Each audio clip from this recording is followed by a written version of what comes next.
د عمرې طریقه واورئ.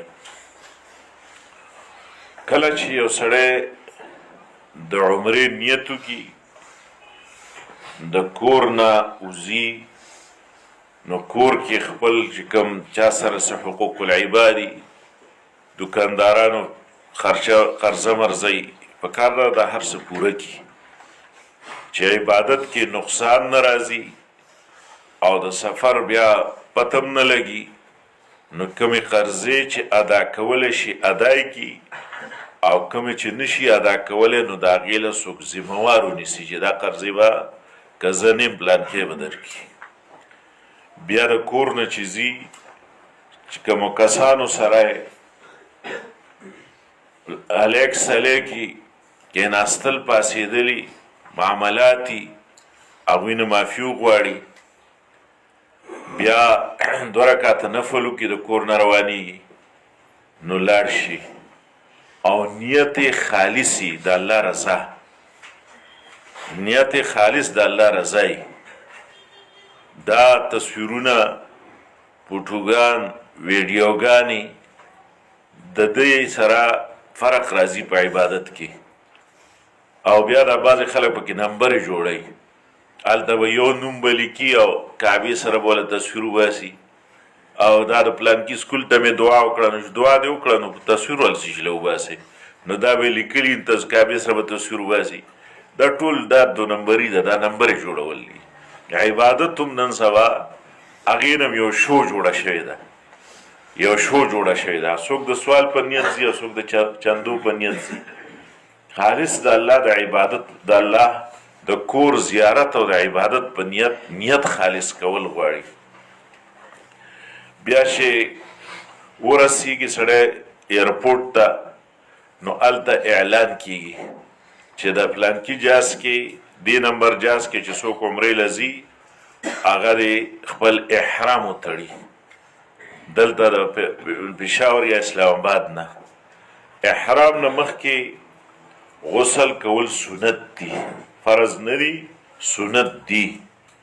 خو په ایرپورټ کې اکثر زموږ پاکستاني ایرپورټونو کې د غسل صحیح نظام نشته.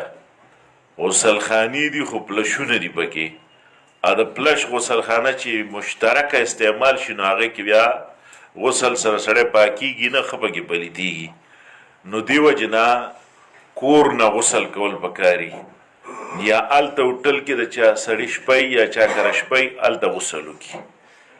بیا په ایرپورټ کې هلته احرامونه 2 څادرې ورسره، یو څادر نه لنګ وتړي، یو څادر هغه په سر کې، او دغه دې ځای کې لاس ښکاره کول پکې نشته چې دلته د مټ ښکاره کې پکې.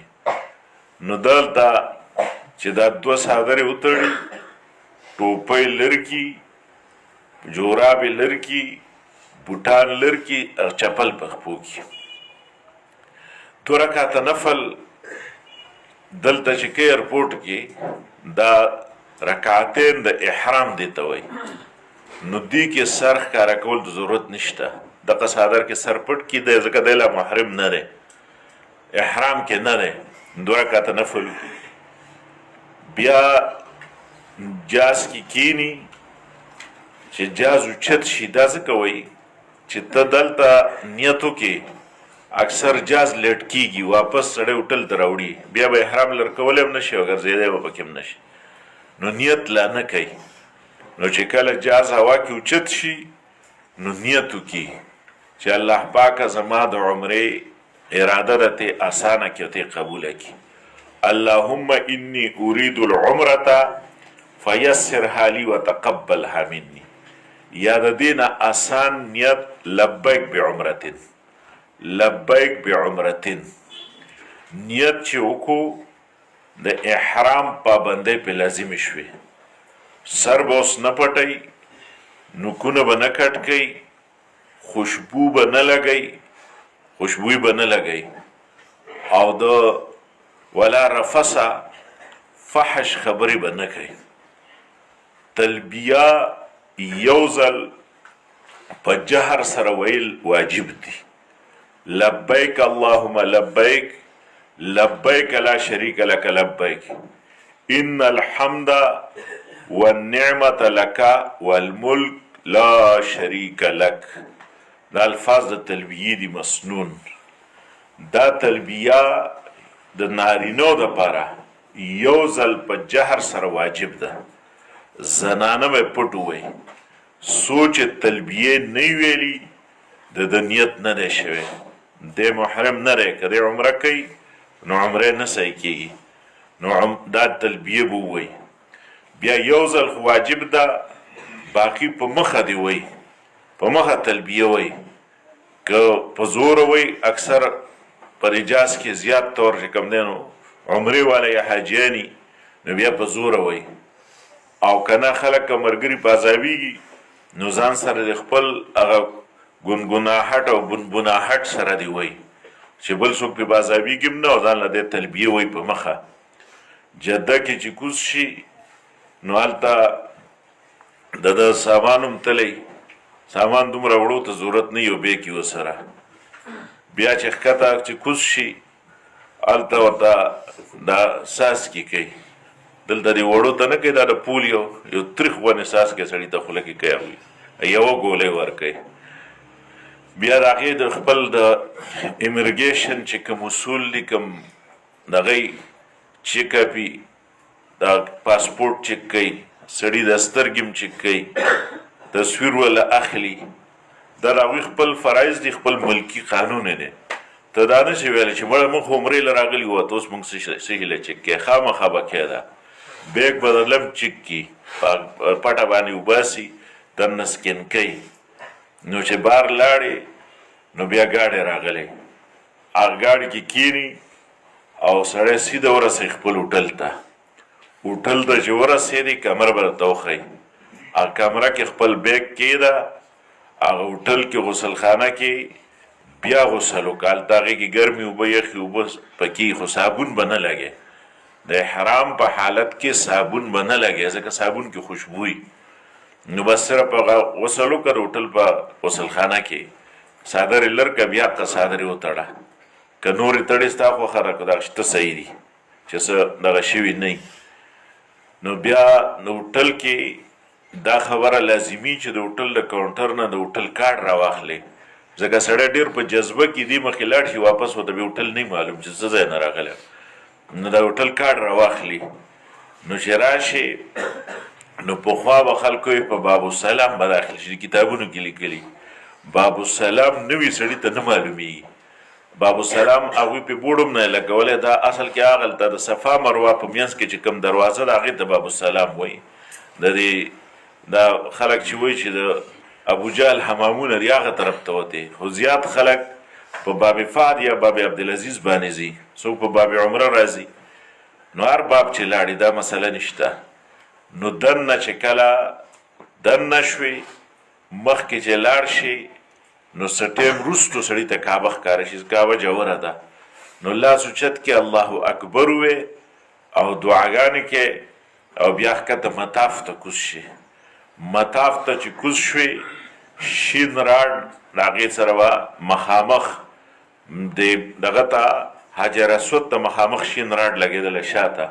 دا شین راډ ځکه و چې حجر اسود ته مخامخ ګڼئ، سړي ته پته نه لګي، نو شاته شین راډونه لګېدلي دي، هر یو چت کې لګېدلی. نو دغه ځای کې به اوس به مټ ښکاره کړي. زمونږ د بلا زامنو خو ورته د پاکستان نه مټ ښکاره کړی، خو اصل مټ ښکاره کول چې دغه ځای کې دي. نو دا ښی مټ به ښکاره کړي، د څادر به د دې نه لاندې راتاو کړي داسې، او اول بلکل داسې به ودرېږي چې حجر اسود ستا د دې ښی لاس سره راشي، او دغه ځای کې به نیت وکړي د 7 چکرو طواف. د 7 چکرو نیت خو اصل کې د زړی، کو په خوله باندې دې ووینم څه ګناه پکې نشته چې لازم یې نه ګڼې، چې الله پاکه زما د 7 چکرو طواف اراده ده ته آسان کې ماته قبول کړي. او دی کې به د اوله پیره کې لاسونه به غوږونو له داسې ویسې لکه مانځه کې. بیا دینه ستا ښی مټ د حجر اسود سره دی، یو قدم به دغه شان واخلي، نو بلکل به حجر اسود ته مخامخ شي، او دا لاس به داسې ونیسي، بیا به یې ښکل کې دې ته تقبیل وایي. د حجر اسود ښکلول، نو حجر اسود خو داسې په اسانه نه ښکلېږي، خو دا لاس د اشاره دا به ښکل کې دا تقبیل د حجر اسود په اولني چکر کې او په اخرني چکر کې سنت دی، منځ کې مستحب دی. بیا به داسې ټرن شي ښی مټ ته راوبه ګرځي او طواف به شروع کې، بیا کعبې ته به نه ګورې، بس د خپلې لارې ته به ګورې. طواف کې ځان لا څومره دعاګانې درته یادي، په عربۍ کې کې که په پښتو کې کې او که تلاوت پکې کې که نور څه اذکار پکې کې استغفار پکې وی و چکره طوافي. په دې کې اولني دریجې دي، نو دې کې رمل دی، پهلواني ده چې د مټې داسې کې واړه واړه قدمونه اخلي او د پنجو باندې ځي 3 چکره کې. نو داسې طواف به کې واپس چې راشي نو رکن یمانی اول راځي، رکن یمانی اول راځي هغې باندې ګڼئ. نو رکن یمانی ته که ځای و لاس پکې ده او که نو د لاس خودو یا دواړه لاس یا ښی لاس موقع نه وه ایسارېدل پکې نه دي پکار، نو بیا ورته اشاره ب نشته، بیا به راځي هغه ځای نه به اللهم ربنا اتنا شروع کړي د حجر اسوده پورې. حجر اسود ته چې راورسېدې بس داسې اشاره وکړه او لاس کول که دا یو چکر پوره شو. تا سره چې هغه تسبیح دي 2 دانې 1 دانه ترې راکاږه. بیا دغه شان دوباره به راځي چې 2 چکره پوره شو. په 3 پیره چې حجر اسود له راورسېدې 3 چکره پوره شو. نو اوس به ستا رمل پوره شو. بیا 4م چکر عام چې څنګه سړی رواني قدم سره منډې به نه وهي قدم سره، نو دغه شان 7 چکره به پوره شي. طواف شروع شو د حجر اسود نه او ختم شو په حجر اسود، نو 7 چکره شو، 8 پیرې حجر اسود ښکلول شو، 8 پیرې استلام شو، ځکه شروع دې هم کړی اخر دې ختم کو. بیا دا طواف چې وشو نو اوس بیا 3 کاره دي، هغه 3 کاره لازمي نه دي، مستحب کارونه دي. یو حتیم ته مخامخ ودرېږي دعا کې، حتیم ته مخامخ ودرېږي دعا کې. او دویم چې کوم دی هغه د زمزم اوبه څښل دي، د زمزم اوبه 2 دا شو. 3م کار واجب دی، هغه مقام ابراهیم کې 2 رکعته لمونځ دی. مقام ابراهیم ته مخامخ داسې ودرېږي چې مقام ابراهیم ستا او د کعبې په منځ کې راشي، 2 رکعته لمونځ وکړي. نو دا دعا چې ده حتیم نه ملتزم سره، دا ملتزم ته مخامخ هر ځای چې ځای میلاو شو ودرېږي دعاګانې وکړي. بیا دغه دی د زمزم اوبه څښل دي که مخکې څکېږي وروستو، او د رکعتین د طواف واجب دي، دا 2 رکعته طواف واجب دي.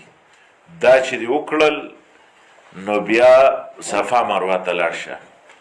اول به صفا ته لاړ شي، صفا کې به لږ ونې بر راوخېږي کعبې ته مخامخ. نبدأ بما بدأ الله تعالى ان الصفا والمروة من شعائر الله فمن حج البيت او اعتمر فلا جناح عليه ان يطوف بهما.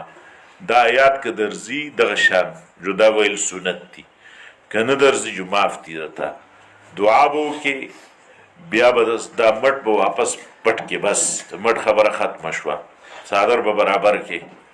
بیا د صفا نه مروه ته دا یو چکر دی، منځ کې شنه راډونه دي، ستاسو کتابونو کې ورته میلین اخزارین وایي، دې کې به منډه وهې.